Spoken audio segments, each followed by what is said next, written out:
Doug Cough.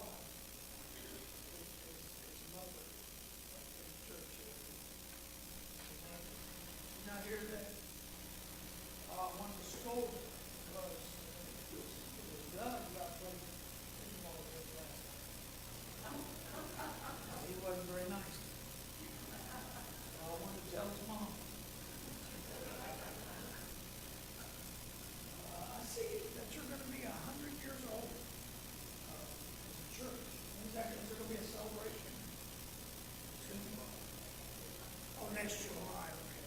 Maybe see. I know I'll see it before then, in July. You can't hear me? I'm sorry. How's that? All right. I was saying you're going to be 100 years old. Not you, ma'am. But you're going to be 100 years old. I saw the 99. I was just at a birthday party for a lady that's 100. And she's still, man, still pretty strong. Excuse me. Oh, I need to turn that off whenever I cough. Next week is Father's Day. And I thought, that's close enough where I can speak about Father's Day. And so I'm going to preach a message today that I preached before when I was at Northside on a Father's Day. And just want to share with you my thoughts about fathers and the value of fathers. So I'll begin with a little bit of humor, very little. Did you hear the one about the dog that walked into a bar and he had his leg bandaged up and he said, "I'm looking for the man that shot my paw"? Now, well, apparently it was better than I thought it would be. But I say that just to introduce the thought that a lot of paws, a lot of fathers are being shot at and picked off and marginalized in our culture. Not just fathers, but men in general. And just watch the commercials on television, and you'll see how that we're the brunt of many of the jokes. And I don't know, there just isn't the respect that there should be or that God has given to men and to fathers. And maybe a lot of that's self-inflicted, by our own behavior. But,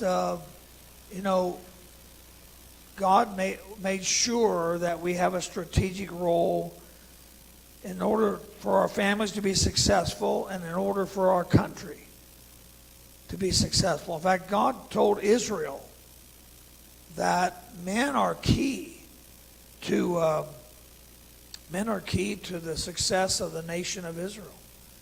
That they live up to the leadership that He gave them. And apparently in the last days of the Old Testament, we read about God saying that the Messiah, when He comes, here's the quote from Malachi 4, verse 6, He will turn the hearts of the fathers to their children and the hearts of the children to their fathers. So they were having a problem then, like we do now, that somehow the home wasn't being led like it should have been. And so God said that would be one of the characteristics of the Messianic age. Now, I'm not saying that you can't have good children. In fact, it says in Malachi 4, Malachi 2, verse 15 and 16, God says, I hate divorce. He doesn't say He hates divorced people. Take comfort in that, okay? But He says, I hate divorce. He said, because they are to be one, because I am seeking godly offspring. So the children are depending on the ideal, not the exception. You can be from a single-parent home and turn out just fine. And there are a lot of great single parents that are doing that double duty and pouring into their children and giving them success. But the ideal, and there's nothing wrong with shooting for the ideal which God has laid out for us, the ideal is for there to be two parents in a child's life. In fact, these statistics teach us that is true. It says in these statistics I've gathered, 90% of all homeless and runaway children are from fatherless homes. 71% of all high school dropouts come from fatherless homes. 70% of juveniles in state-operated institutions come from fatherless homes. 85% of all youth sitting in prison come from fatherless homes. So the statistics don't lie. It's very important, especially for boys, but it's also important for girls to have a role model of a strong and godly father.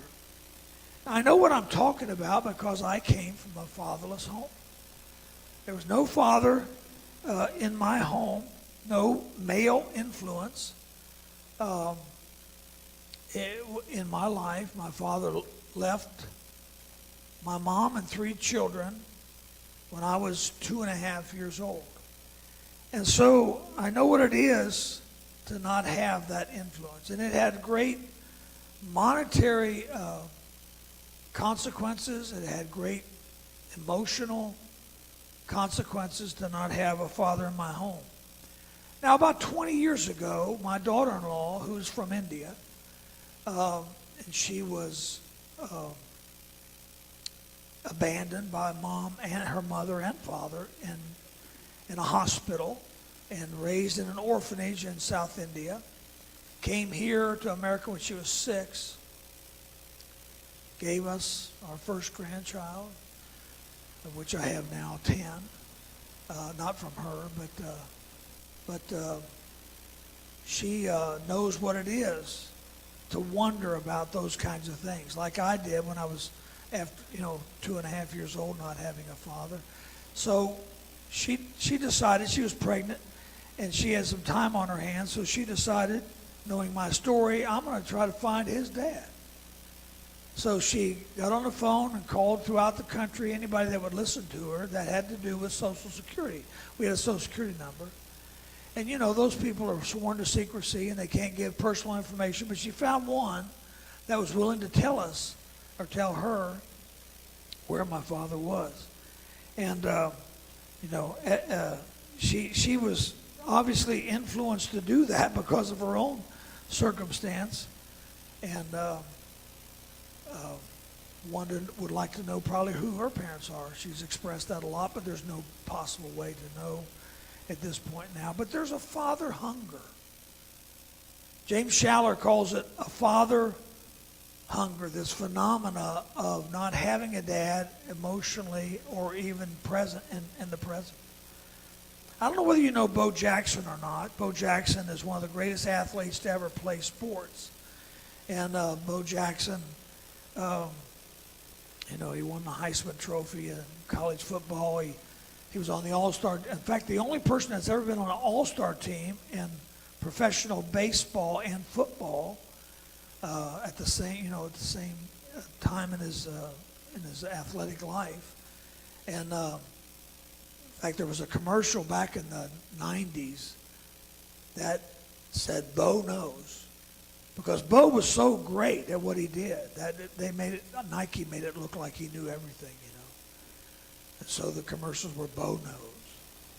But one thing Bo didn't know was what it was like to have a father. Now, he had a father different from me. I was 2.5 when my father left in Newport, Kentucky. And Bo Jackson had a father who was somewhat present, living in the area. He knew him, only in the sense, not in a relationship, but he knew him. And but there was no real communication. And Bo Jackson said that he would say to his father, "Dad, listen, I want you to come to one of my games. I'll fly you out wherever I'm at. I'll fly you there. I'll take care of everything.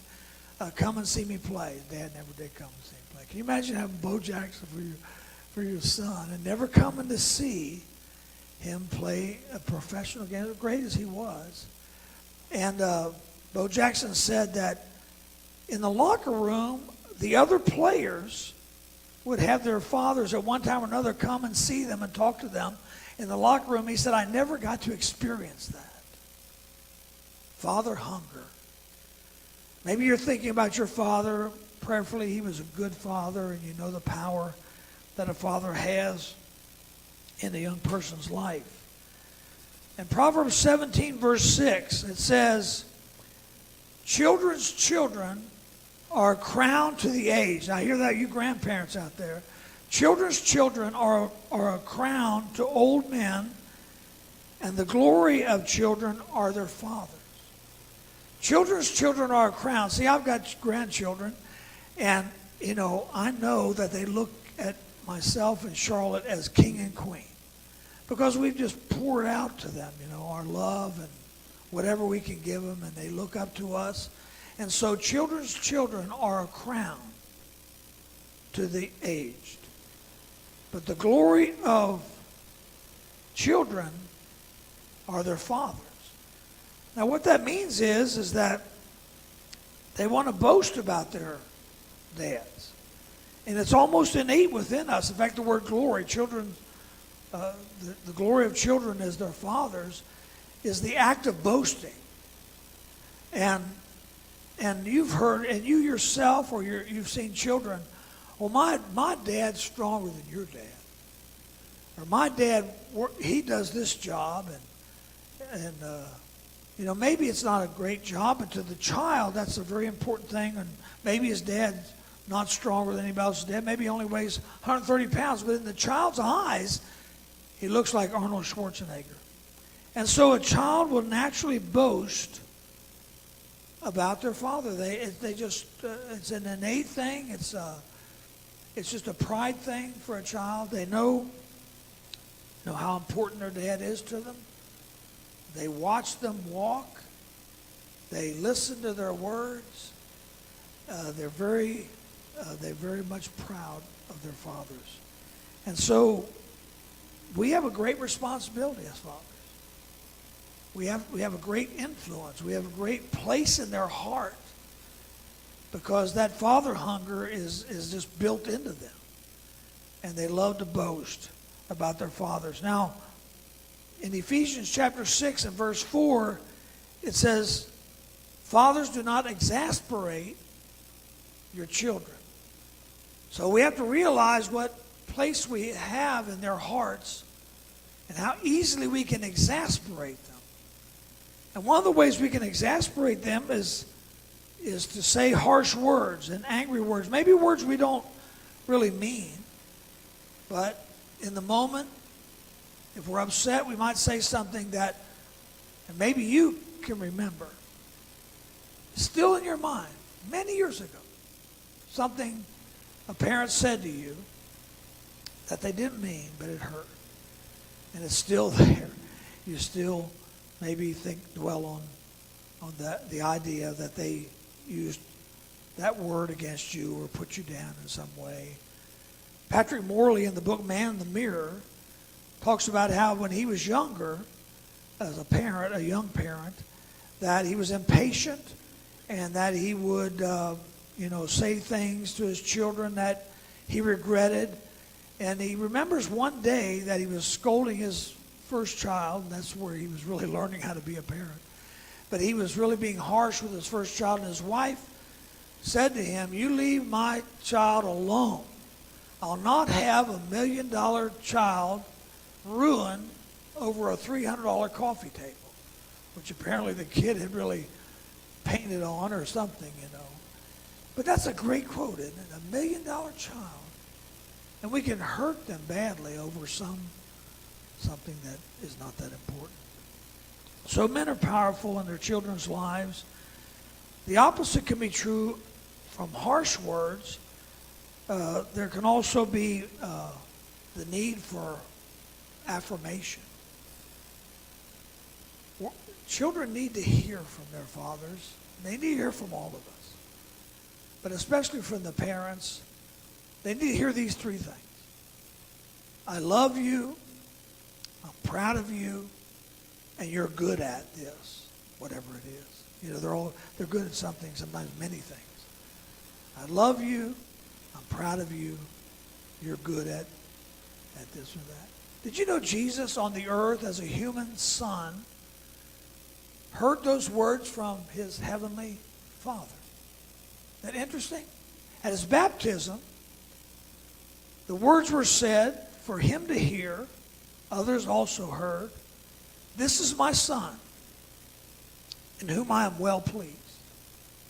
And then at the Mount of Transfiguration, with the other disciples there, 3 of the other disciples were there, they heard another quote, "This is my son, in whom I'm well pleased. Listen to him." You need to hear what he has to say. So that's like saying, you're good at this. And he certainly was good at teaching, wasn't he? So even Jesus needed to hear those words that I love you and I'm proud of you. Dan Jarrett, who's a speaker at family conferences and things like that, this is several years ago. Dan Jarrett was in Alaska, and he was speaking at a family convention. That was the theme. And he spoke to the men there on this idea of your sons, your children, need to hear you tell them that you love them. And that was one of the things he said in the conference. And then Dan Jarrett got a letter from a man that was in that conference. And I'm going to read you this little bit of the letter that he wrote to Dan Jarrett after having him say, your sons need to hear, I love you. Dear Jan, my father was killed in World War II when I was 3 years old. I knew in my heart that he loved me. My mother told me that, and that he loved me. But I also longed to hear that for myself. Father, hunger. We've all got it. When my mother and stepfather retired and left Alaska, I came over one day to help them pack. Mom took an old Army photograph of my father in his Army uniform off her dresser and gave it to me. She said, "Here, this is for you. I know your father would want you to have it." It was the same photograph I had seen for many years. As I took the picture from her, I dropped it. The cheap metal frame hit the floor and broke, shattering the glass. Sick at heart, I reached down to salvage what was left of this family treasure. Behind the photograph, I found a letter. Even to this day, this touches me to read this. Behind this photograph, there was this letter that was placed there 37 years ago at that time and long since forgotten. It was a letter from my father to his 3-year-old son, one of the last letters that he had written home. In it, he said that he loved me and that he longed to come home and be with me. I had heard the words that I needed to hear all those years. Father, hunger. Isn't that something, a grown man reading something that was written to him when he was 3 years old, and it meant so much? And so words of affirmation. Why does a little boy or girl run up to their father at the return of him from work or being away? Why does Bo Jackson long to have his father be in the locker room with him when he's got everything in the world, money, fame, but he needs that affirmation from his father? Well, excuse me, my daughter-in-law did find my father. He'd already died. At the time, he was 84 years old when he died, so that's good to know about your genetic history a little bit. And all we had of him, he was in Louisiana. And if you're ever going to leave your family and you don't want to be prosecuted, you want to find the state that's got the best laws in your favor. Louisiana is the place to go. Because of the French influence and their laws and something, anyway, you're more likely to get off easy. So that's where he was. He was in Louisiana. He'd already been married twice after he left my mom. And So all we had was probate records, which are influenced by the will that is left. So the only thing I had regarding my father was the fact that he died at 84, and that he left assets of $1 million of a business that he had started there. Now, my sister and brother and mom lived, after he left, in government housing in Cincinnati, Ohio. Housing projects. Barely making it back in those days. And so here I read this. Not only did I read that he left $1 million, but that he had stated, that it had been stated in the will and in the probate. What did I say? Did I say probate earlier? Yeah. I thought I said prostate. You never know what's coming out of this mouth. But in the probate papers announcing that there was these assets belonged to this woman that he was married to, was the fact that he declared that he didn't have any other family. So not only did I not hear the words, "I love you," but I heard the words, "You don't even exist," as far as I'm concerned.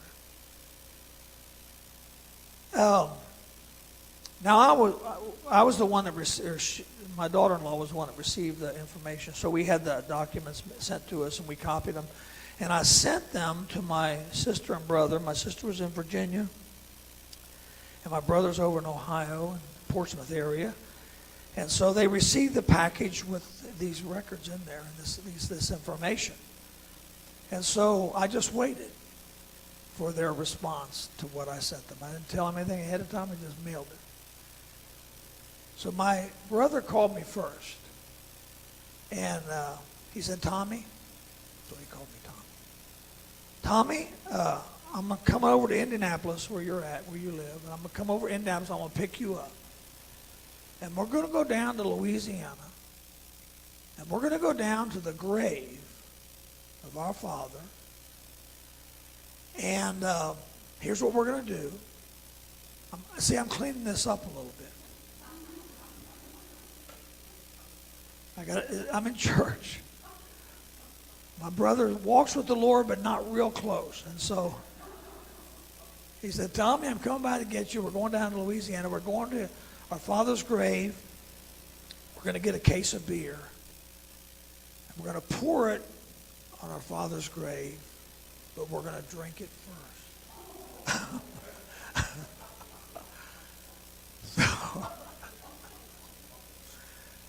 True story, but I cleaned it up a little bit. He said it differently than that. Fathers, do not exasperate your children. Now, that's the epitome of exasperation, isn't it? It amazes me. It amazed me then. This was like 20 years ago, a little over 20 years ago. It amazed me then how that really bothered me. And I have a wonderful Heavenly Father. I'm a father to 3 sons. Wonderful life. God has redeemed everything. But it still hurt. And maybe you feel that in your own personal life. But anyway, that just surprised me. Now, there's more than one way to exasperate your children. And one is obviously harshness and obviously leaving, but also sometimes you can exasperate your children by being, not present in their life. Being busy about your own personal life and those kinds of things. Just being passive. The opposite of love is not hate. The opposite of love is indifference. And you could be someone who's not really there when you should be there. And one of the great temptations that men have to deal with, everybody's got their own weaknesses, but one of the great weaknesses in men is to be passive. To just watch the ball game or do other things that really don't involve the children or not really assume leadership. You know, in the Garden of Eden, God laid out the ground rules for our families. And I guess because the family is so important to God, this is why Satan attacks it. But if you remember the temptation that Eve was being tempted by Satan, the serpent, and he talked her into eating the fruit. And it says, this is what it says, and maybe you missed this little nuance. It says that she ate the fruit, and she gave some to her husband, to Adam, who was there with her. He was there with her. He's the one that God spoke to about the permissions and the prohibitions and so forth.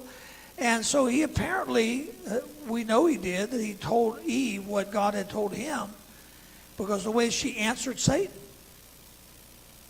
So he knows all about what's going on. He hears the conversation apparently, and she hands him the fruit, and him knowing this, he still eats the fruit. Passive. Instead of being a leader. You know, I was teaching a Sunday school class in this church in Indianapolis when I was at many years ago. And I was teaching in Genesis, and I was teaching this very account about Eve eating the fruit.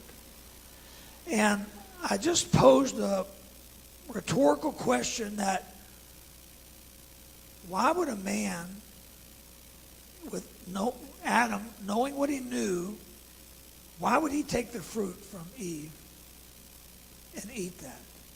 And I didn't really expect an answer, but a guy raised his hand. He said, I know.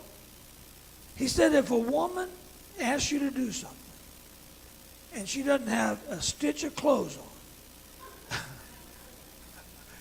you're going to do it. Now, I'll tell you, people just crack me up with stuff that comes out, you know, and that was one of those moments.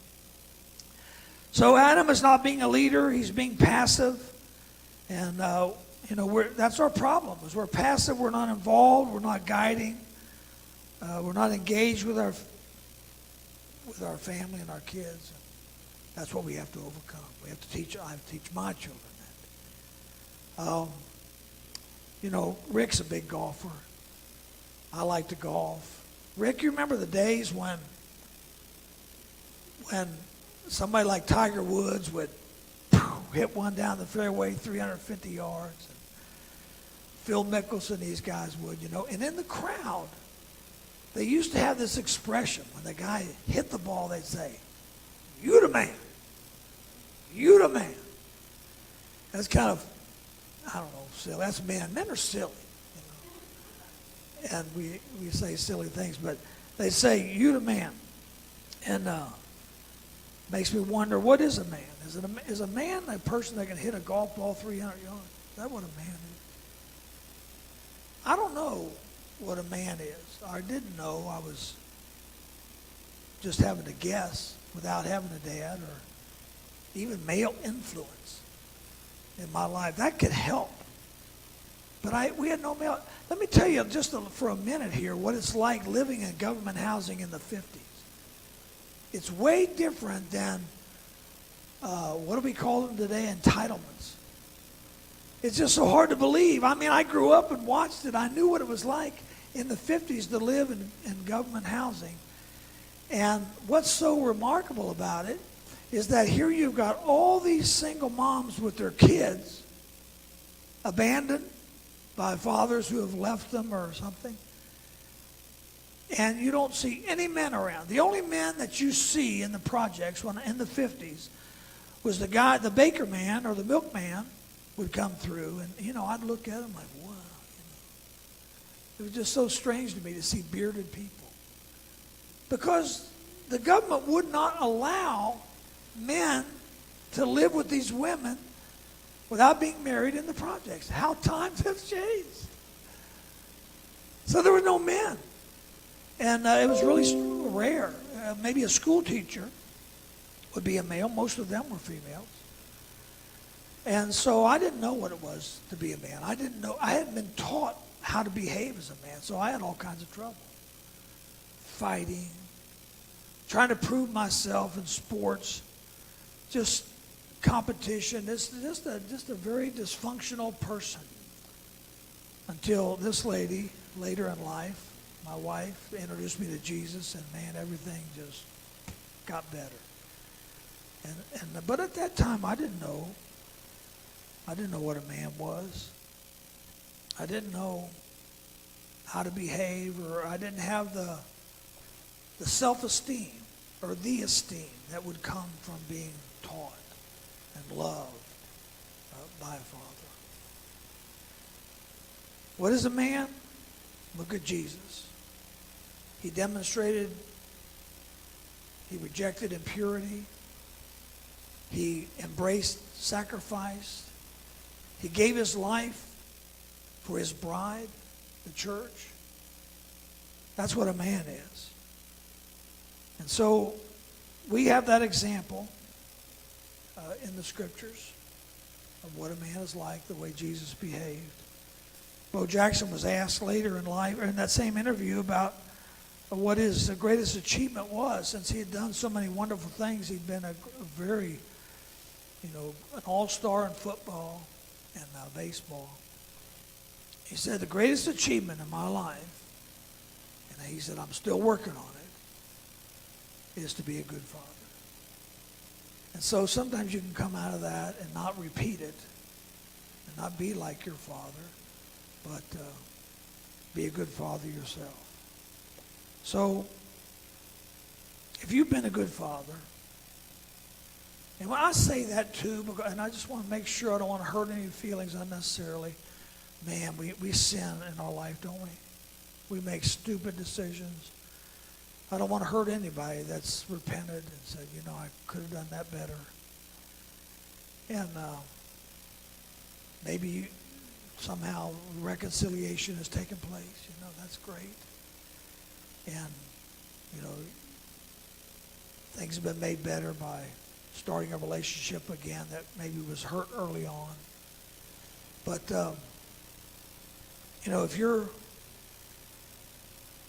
if you've been a good father and you're trying to be a good father, then I just want to say to you, you're the man. Okay? You're the man. We're going to sing our closing hymn. And before we do, I'll pray, okay? Let's pray together. Father, thank you so much for